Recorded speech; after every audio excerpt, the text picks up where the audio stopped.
അതേസമയം പരാതിക്കാരി വിദേശത്തായതിനാൽ കേരളത്തിലേക്ക് എത്താൻ പറ്റാത്ത സാഹചര്യമാണെന്നും എംബസി വഴി പ്രത്യേക സംവിധാനം ഉപയോഗിച്ച് മൊഴി രേഖപ്പെടുത്താൻ നീക്കം നടത്തുന്നുണ്ട് എന്നുമുള്ള ഉഡായിപ്പ് ന്യായം തന്നെയാണ് പ്രോസിക്യൂഷൻ കോടതിയെ അറിയിച്ചത്.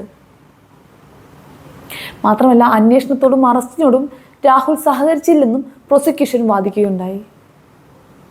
പക്ഷേ ഇത്രയൊക്കെ കള്ളത്തരങ്ങൾ കോടതിയിൽ ചവച്ച് തുപ്പിയിട്ടും കാര്യത്തിന്റെ സത്യാവസ്ഥ മനസ്സിലാക്കിയ കോടതി രാഹുലിന് ജാമ്യം അനുവദിക്കാൻ തീരുമാനിക്കുകയായിരുന്നു. ഇതോടെ കഴിഞ്ഞ 2 ആഴ്ചയിലേറെയായി തുടർന്നു പോന്ന അദ്ദേഹത്തിന്റെ ജയിൽവാസം അവസാനിക്കുമെന്ന് തന്നെ പറയാനാവും.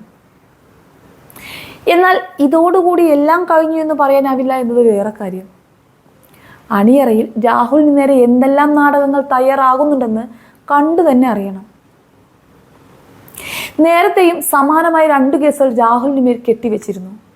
പക്ഷെ അതിൽ നിന്നും അദ്ദേഹം നിസാരമായി ഊരിപ്പോരുകയായിരുന്നു.